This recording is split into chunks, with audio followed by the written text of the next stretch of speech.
don't want what we know out there. How a person can go from really almost nothing to becoming a millionaire by owning rental properties. He would always buy these flip houses, and I just remember thinking, this guy is crazy. Why would he buy that house? In the past decade, there's been a huge surge in the peer-to-peer short-term rental market. Become an insider. So you have to know the rules before you get the game. Every second counts. So make every second count. Welcome to the Real Estate Jam. Whether you're just beginning or the best of the best, we're glad you're here. We will share successes, failures, and strategies for the action-taking real estate investor. And now to your hosts, JD, Annabelle, and Melissa. Hey guys, welcome to the Real Estate Jam podcast. I'm JD with my wonderful co-host Melissa, and today we have a super special treat for you. One of our very good friends and a guy who's helped us out in our business tremendously, Mr. Blake Dailey. You might know him from his podcast, the Multifamily Journey podcast. He's also a key principal in Growth View Properties. That's where they do all their fancy syndication stuff that I'm sure we're going to get into. And aside from all of those awesome real estate things, he is also an active duty member of the military, kicking butt and taking names every single day. Blake, we really dropping warheads on foreheads. That's right. Warheads on foreheads. We appreciate your service, man. Thanks for joining us here today.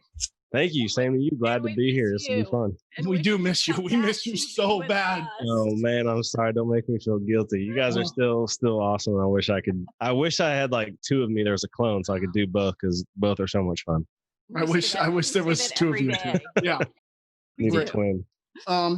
So Blake, usually we have people kind of introduce themselves to our audience. So why don't you tell us, who you are and what you do and what makes you so awesome? Yeah, so I'm Blake from a small town in Indiana, and I got my chance because I was a football player. So got into the Air Force Academy on a football scholarship. Made it through there, commissioned in the Air Force as a second lieutenant last year. And now I'm a contracting officer in the Air Force. So I write and administer contracts, hire contractors, and do that whole contract process for the government. So it's very applicable and carries over to real estate. So I've learned a ton there. So that's been fun. And then as far as real estate goes, you guys are kind of at the start of my journey, really. I mean, I started educating and reading books beforehand and analyzing deals. But once I got here to Panama City, where I'm stationed at, met you guys at like the very first meetup I showed up to before I even reported into base. And yeah, I guess that was probably the best meeting I went to. I had my scraggly leaf beard and I was testing out the flip flops and shorts, getting accustomed to Florida life. And yeah, and then started. You and JD talked the whole night. I know everybody, they were closing down shop and me and JD were still shooting the bull. But yeah, from there started, learned a ton from you guys. It was perfect because you guys really mentored and taught me a lot and just very open and bouncing ideas off of each other. So learned a ton, started out with wholesaling and the first property I purchased was a house hack with the VA loan. And we house hacked the extra unit that was a like mother-in-law efficiency unit with Airbnb. So we learned pretty quickly how to manage short-term guests and that could actually pay for our mortgage and all of our expenses to where we actually like net cash flowed $100 a month to live in this house with Airbnb. So that was awesome. And then on the wholesale side with you guys, started getting off-market properties, kind of learned how to negotiate and find the off-market leads and talk to the sellers and really dig down to the root of the problem and really help people in bad situations. Like down here in Panama City, they were just hit by the hurricane. So, you're dealing with insurance issues and all kinds of probate, just all kinds of problems that I think what I learned from you guys is really find how you can help the seller and serve them. So that was good, and started did my first BRRRR with you guys, did my first flip with you guys, and then started doing that myself as we were still wholesaling, and it just kept compiling. And I eventually got into transitioning into multifamily, just buying residential multifamily, so like 2 to 4 units here in town. And then quickly realized like, man, this is kind of inefficient. I got properties all over the city and got to run and do different maintenance stuff. Well, let's hold on right there real quick, because what you just did, Blake, was kind of glass over or just sweep past what you actually did. So like within a year, your first year in real estate, you went from how many dollars worth of property to controlling how many dollars worth of property. I think that's a huge number.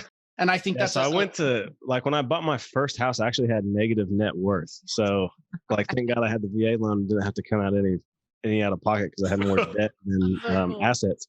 And now have, like, I think well over $1 million, I think like 1.4 or something million of real estate. It's leveraged too. So it's not all equity, but that's how much I have now with the right. So from negative net worth to over $1 million in real estate in less than a year. Now, obviously, that's not typical, and we don't think everyone can become your overnight millionaire, that kind of thing. That's not what we're saying. Well, it definitely wasn't overnight. I can attest to that.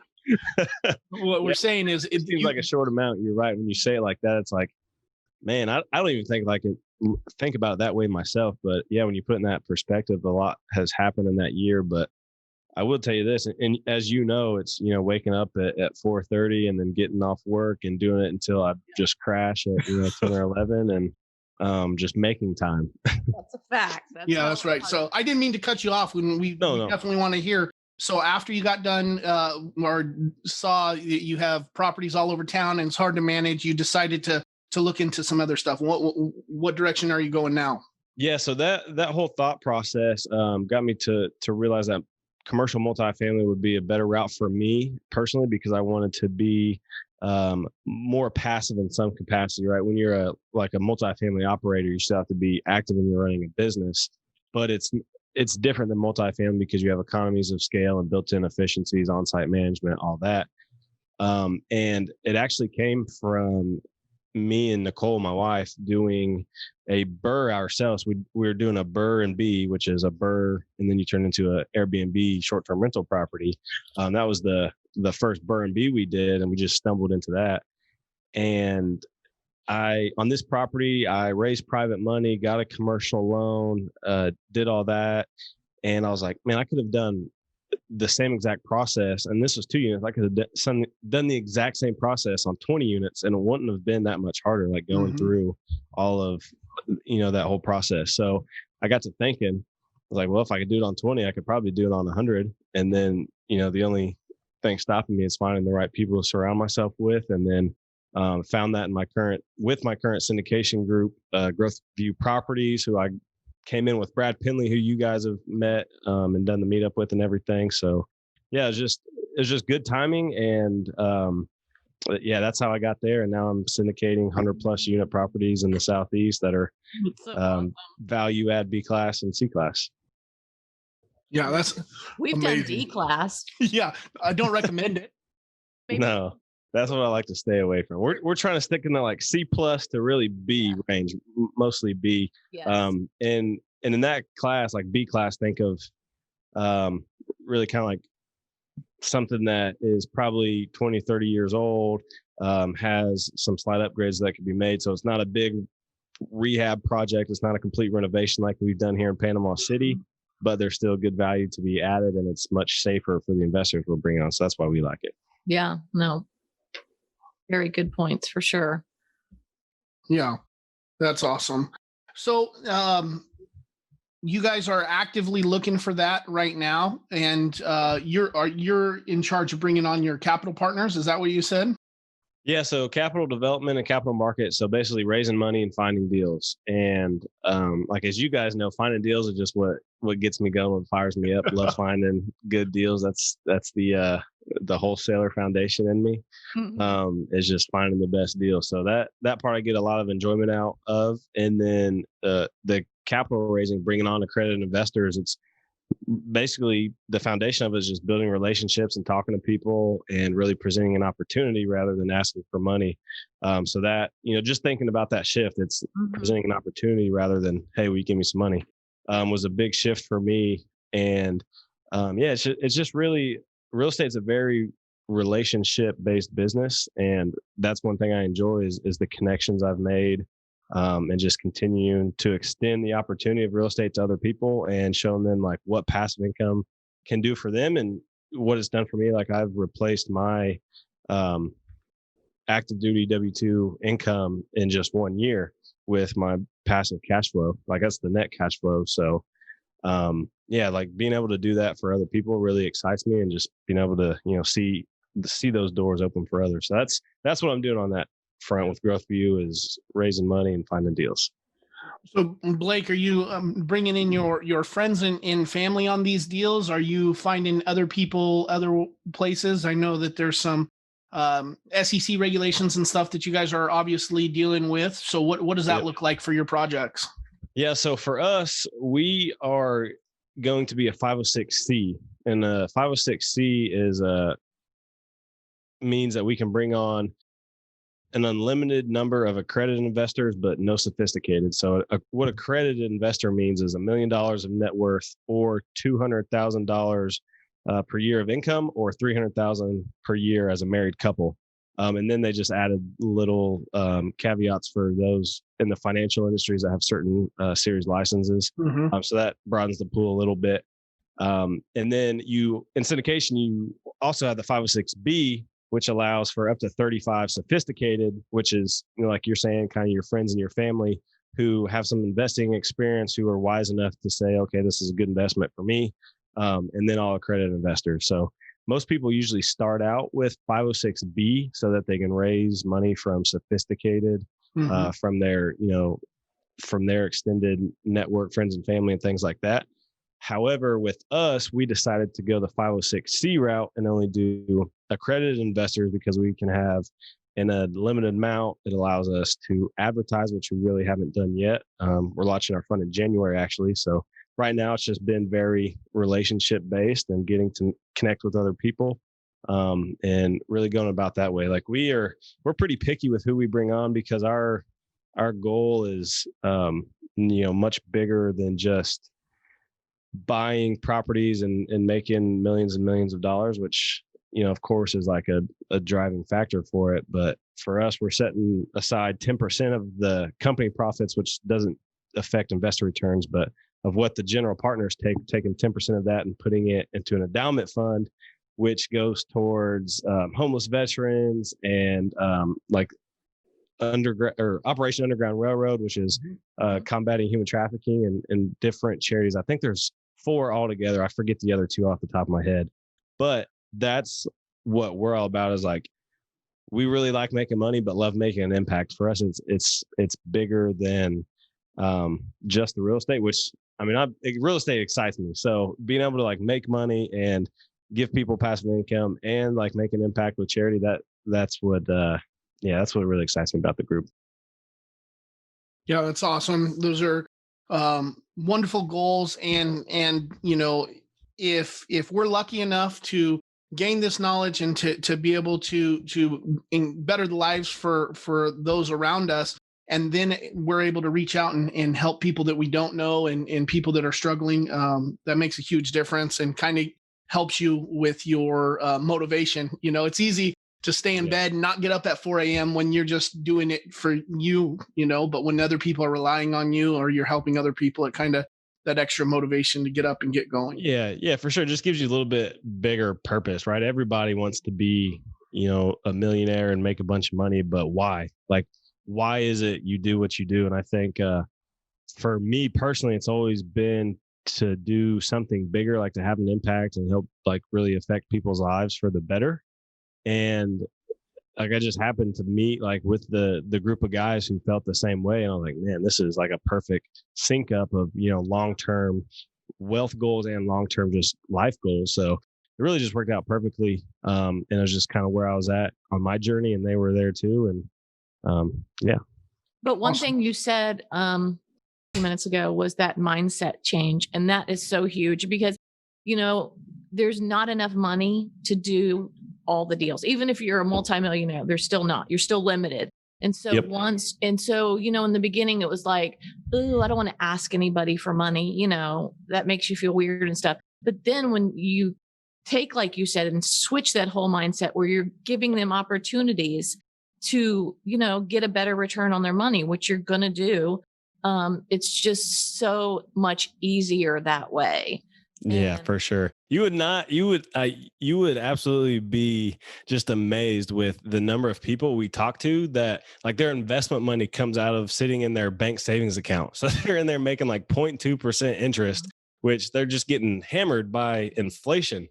And they don't even know that they can invest in real estate. Like everybody, if you just go ask like the normal average Joe on the street, hey, do you think real estate's a good investment? Would you like to invest in real estate? They'd be like, yeah, but I don't have, I don't know how or don't have the money or whatever.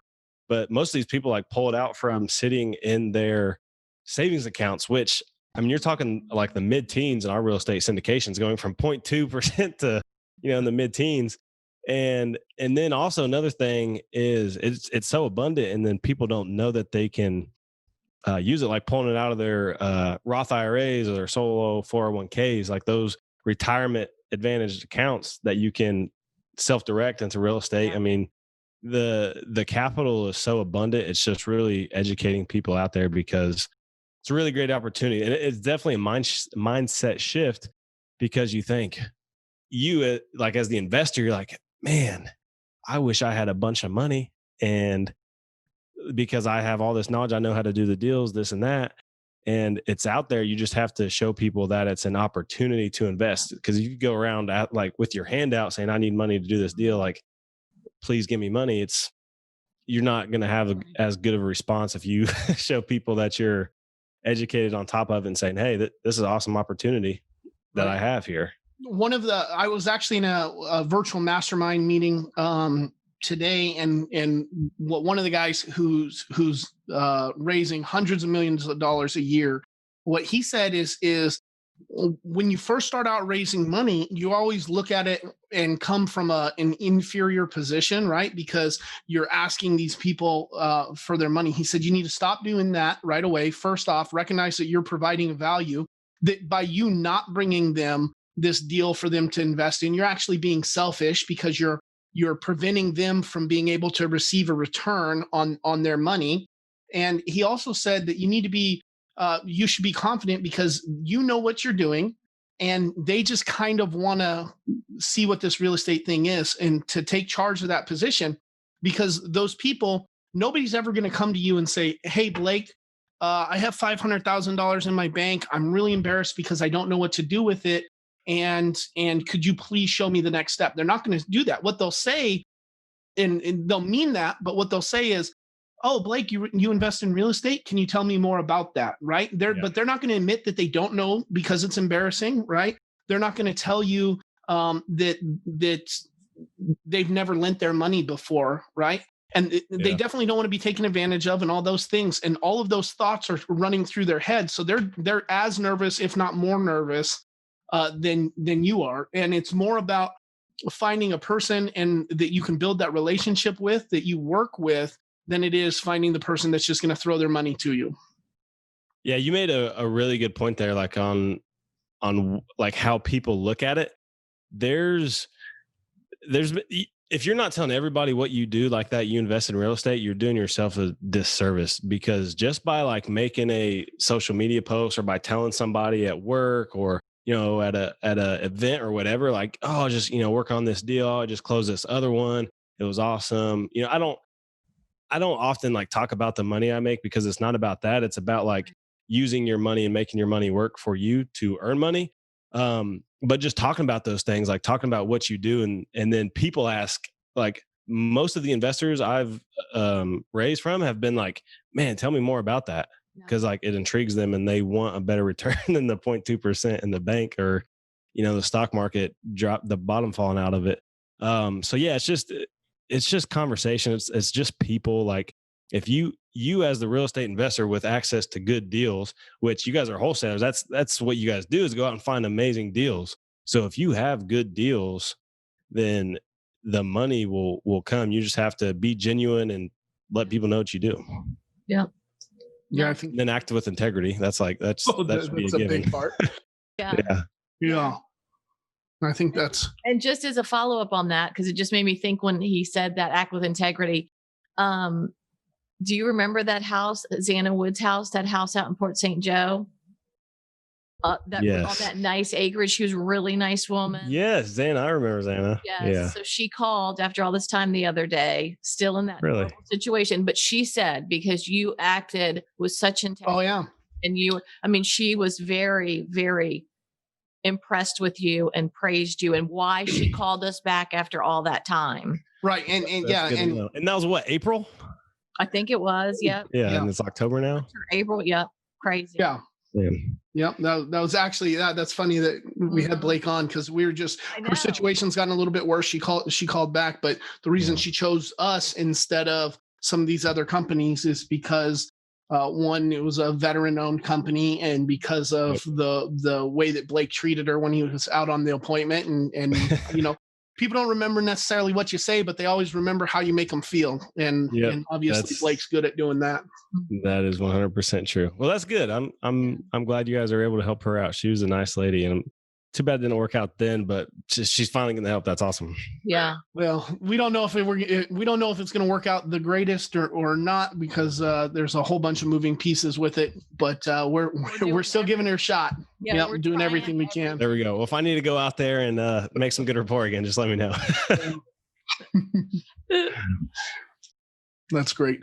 So, Blake, being in the military and coming from that perspective, or really, I guess it's having a full-time job, period, you're able to come in and you're doing this. And one of I'm sure you hear it too all the time, is, hey, I don't have time to do that. I don't, I have to take the kids to the soccer game. I have to go to work. I have to do all these things. What do you tell people who have those beliefs, or those mind limiting beliefs? Oh man, without sounding insensitive, I think if the excuse is I don't have time, I think that's a crock of crap, because you have to make the time. For me, I sit down and I time block, and I realize, right, some people have it's just me and Nicole. So some people have kids, some people have more things going on in their life where they might be a little bit more strapped for time. But I know plenty of investors who have, multiple kids, wife, the whole thing, and have that balanced family life too. So really it's about prioritizing your time. And a few things I use to keep myself on track is, one, I wake up early, because I wake up at 4:30 just about every day. Sometimes I'll snooze it because I'm not like Superman. I snooze too, and lay in bed till 5. But waking up early, because that gives me the opportunity to get up before everybody else. My phone's not buzzing. I don't have distractions. Everybody's still asleep, and I can just focus and, for an hour and a half, and just do what I need to get done before I start with my, full day of going to work. Another thing is time blocking. So literally having a calendar, and I have a spreadsheet. I could pull it up right now. It's listed out by day and by hour, and I block out my time. So I know from 7:30 until 11:30 or noon, I'm going to be at work, and then I got an hour to make calls, talk to investors, talk to brokers, whatever. And then I'm back in from 1 until 4:30. And then after that, I'm in the car driving home. So I got time to get on the phone again. Then I get home. I put time to hang out with Nicole, spend time with her, have dinner. So I'm trying to balance my life, be a better husband too. But then there's all the activities I have to do blocked out. So really just being intentional with your time, because if you don't set that time aside, it gets away from you so quick and so easily. So you have to protect your time. And one thing I like to say is I'll set meetings with myself. And if somebody's like, hey, do you want to go do this? I'm like, no, I got a meeting. I can't, I'm sorry. And that meeting will literally just be me going into my computer to underwrite a deal. But because I called a meeting, it's I'm sticking to that. Protected. Yeah. Yeah. It's that protected time. And it's blocked in my calendar. So, and just put on your calendar the things that are important to you. So if it's, if you're trying to start your wholesale business or whatever, you probably need to be making a bunch of calls or sending out letters or whatever. So put that on your calendar and then stick to it. If somebody says, hey, you want to do this? Oh, I can fit you in here. No, that time you're doing that, stick to it. Yeah, we're big on that too. That's the only way we'd be able to do it, for sure. Yeah. Make the commitment and stick to it. I try to. So we use the calendar. I just don't look at the calendar until 15 minutes before whatever it is. So This new iPhone update, it's awesome because on my home screen, I now just put my calendar. So if I forget something, I'm the freaking idiot that didn't look at the thing that's in my pocket or in my hand all day. All so right. it's literally right there. Yeah. And that like happened by accident. I was like, oh, somebody's looking out for me. My calendar's on my home screen now. The one that I've been using and has been making my days, especially when I can stay to it. Bill Allen put a productivity video out about getting the iPad and the Boldly & Co. planner and all that stuff. And I am, one, I'm not very organized, but two, if I take the time to organize my stuff like that, our weeks are tremendously more productive than if I just wing it all the time. Melissa's having to call me and she's like, hey, JD, we got a podcast in 5 minutes, or we got to go talk to this person or this person. Yeah. I feel the same way sometimes, JD. I feel like I'm not detail oriented at all. I feel like me and you are very similar in that regard. We just like going out there and doing it and pushing through, but we leave like a trail of madness and chaos behind us. And we leave like Melissa and for me, Nicole, to like clean up this pile of crap behind us. So yeah, like I have to like have that self-discipline to stick to it, or I just like my productivity slips away big time. Well, let me ask you this too, Blake. How many hours a day do you pencil in to watch TV? I have that time with Nicole. Like I put an hour on there for Nicole each day, and sometimes we'll sit watch The Bachelor. Yeah, well, so right now we're watching The 100. We're on like season 5 or something. So all the spoilers are coming out. And I'm like, don't even tell me. But yeah, I really don't I don't just sit down and watch Netflix very often at all. Yeah. Yeah, that's definitely the way it is. I read books and like make calls to brokers. Those are my days. Yeah, and that can eat up a lot of time really fast. Well, speaking of books, Blake, what are you looking at right now? What are you reading?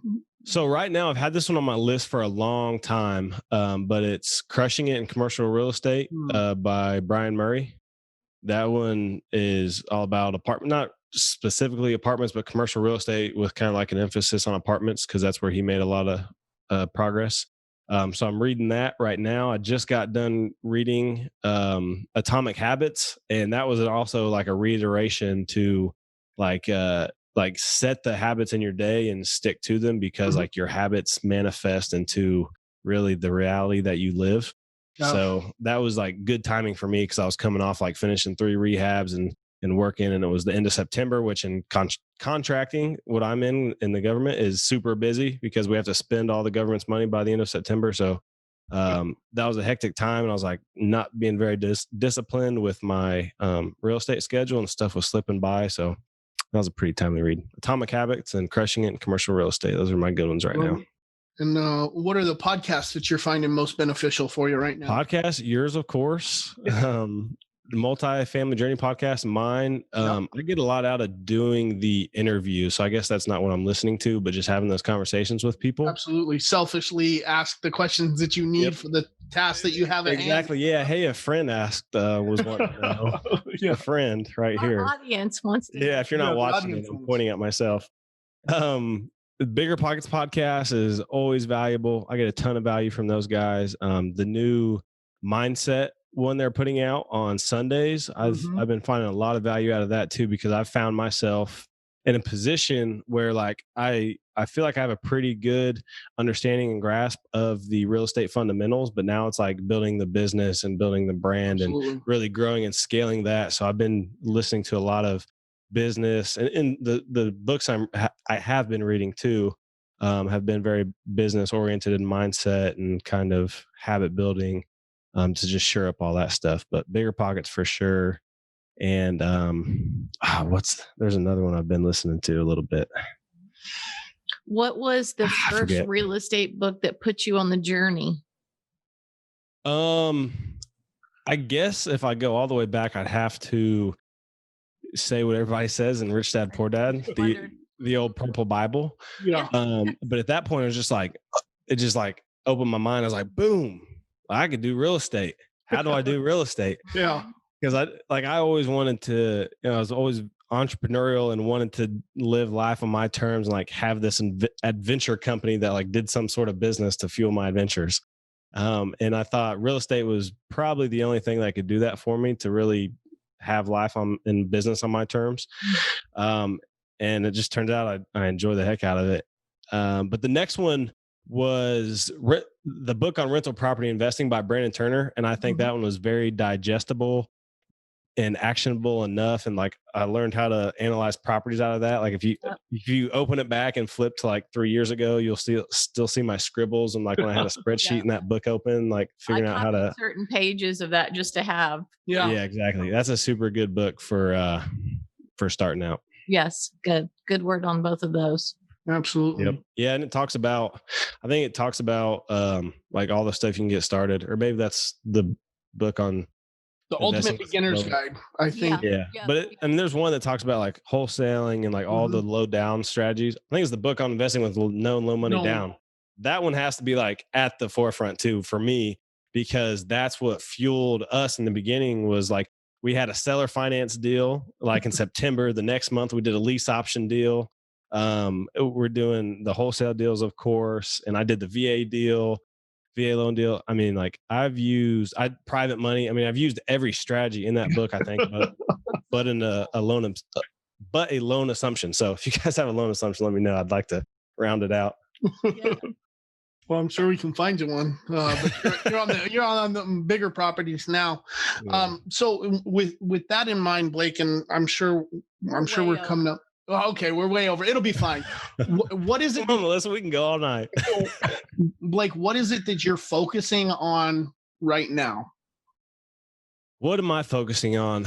Really a whole slew of things. So building up my podcast, building Growth View. I've got to this point now where I've really kind of optimized all my short-term rentals and have it with property management, and all my long-term rentals are now with property management. So that frees up a lot of headspace and time. So my advice would be like, look to what you can outsource as soon as possible, like all the mundane stuff that makes you work in the business so that you can go and work on the business. Like tomorrow, I've got a call with a bookkeeper that Brad Penley hooked me up with. Well, I guess the full CPA accountant does everything, but also does bookkeeping services. So I really need that because I've been spending a lot of time just focusing my attention on that, and I need to get that off my plate. So finding a way to, I guess in the last month, really got all that off my plate, and bookkeeping will be the last of it. So that I can focus on building the brand, building Growth View, getting that first deal under contract, because we all have like millions of dollars of real estate separately, but this will be our first big acquisition together.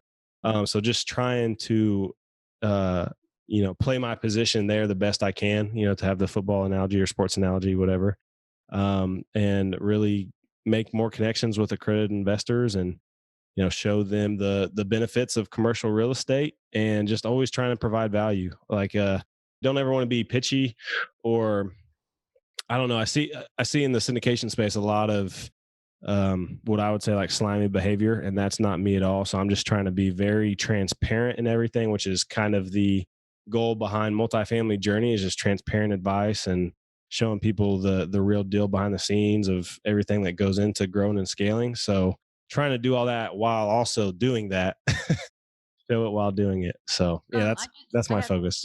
One thing I wanted to say though, ask you your opinion, because I committed to a year to manage my own properties, because I needed to know the inside of it, and then to know what you look for in a company or a person that does that for you. Do you agree with that? Yeah, I would agree with that. Like 99%. So there's that 1% of me. So yes, I would say like, that's what I did. I started out, I read, what is it? Another one of Brandon Turner's books, the book on managing rental properties. Mm-hmm. That was like my go-to checklist when doing managing my first long-term rental. And like everything I needed was there. It was perfect. Came with the forms and everything. I just changed the names and addresses and, all that good stuff. And then managed my own Airbnbs. I even cleaned them myself when I was home and when I could. And Nicole did the same thing. Like we really bootstrapped it at the beginning, really because we had to. But we also like found, value in it. Like cleaning. I was like, Nicole, we got a $50 cleaning fee. Like we're about to make $50 in the 45 minutes it takes us to do this. So, we did everything our own, for the last, over a year, 13, 14 months, and really learned every part of our business. Like me and her were doing everything together. And big credit to her, because as she's getting her doctorate, she's also like a full-time real estate professional too. Because like I'm forcing her to be, but yeah, I think doing all that is such a big help. You get, just screening your own tenants, you learn so much, like to when, like now I'm talking to my property manager about it, and we're just like bouncing the lingo off of each other. Like, and the conversations go so much better when you actually know what you're talking about, rather than just like, keywords or whatever. Mm-hmm. Yeah. And the other thing I wanted to make sure that everybody knew was do an awesome meetup in Panama City Beach. Oh yeah, that's another thing I'm focusing on, JD, is growing that meetup, which we have next week. Hey, well, I can tell you probably the middle of November or so, you'll have an extra body down there. Heck yeah! So we'll be looking forward to that. I can't wait. We gotta get together. Yeah, absolutely. Get back to Pineapple Willie's and get you more of those drinks that make you. No, we don't. The truth serum. We don't need any of that. We'll give you the truth serum again. Yeah, that's right. No, it's awesome. Blake does put on a good meetup. He's good at networking. Everybody loves to talk to him. And there's been awesome guests. There's awesome guests too, and just the ability to hear other people's problems. Like Blake have you talk about a success and a struggle, and that's my favorite part of it. Like going around the room and hearing what everybody's dealing with is awesome. I think it provides like tremendous value for those people too. Like we have. Like I've been going to this meetup since it first started last November. So I guess this will be the 1 year anniversary. I just didn't even know it. So that's cool. I got to find a way to celebrate this.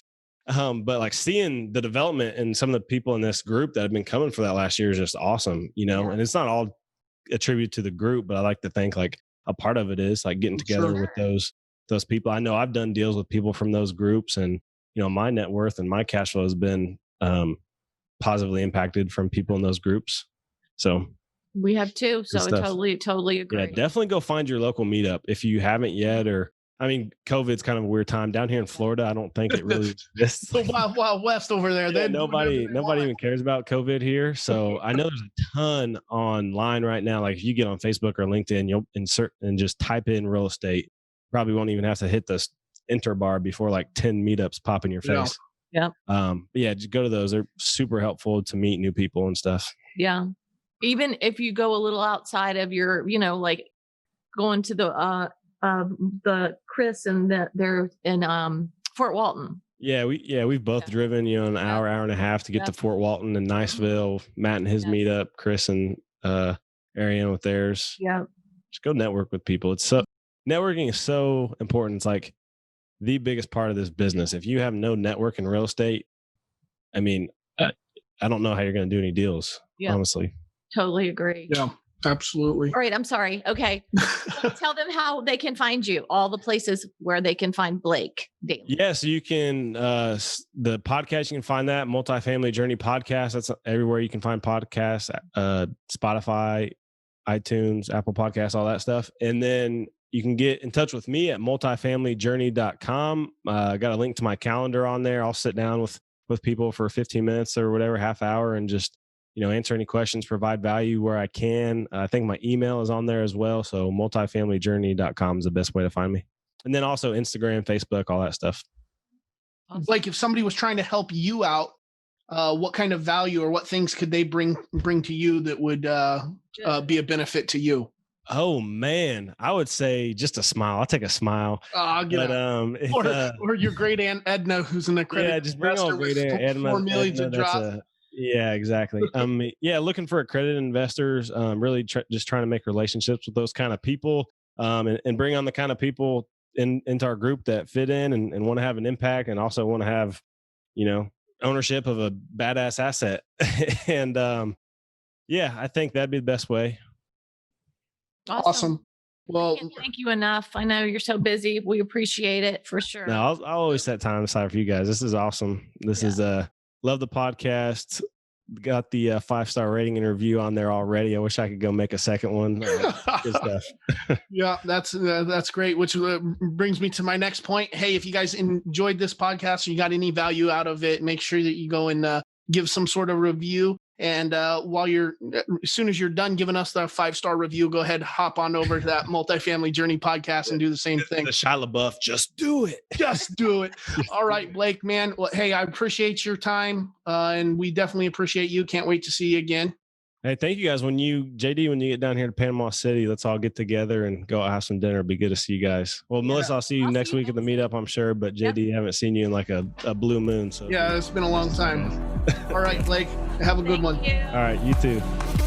Thank you for listening to the Real Estate Jam. Thank you. Thank you. Thank you. Thank you. Thank you for all you do. We hope you enjoyed today's episode. For more information and updates, check out our website, shorefrontrestorations.com, or find us on Instagram, Facebook, and LinkedIn at Shorefront Restorations. If you have any questions, feel free to drop us an email at info@shorefrontrestorations.com. See you next episode.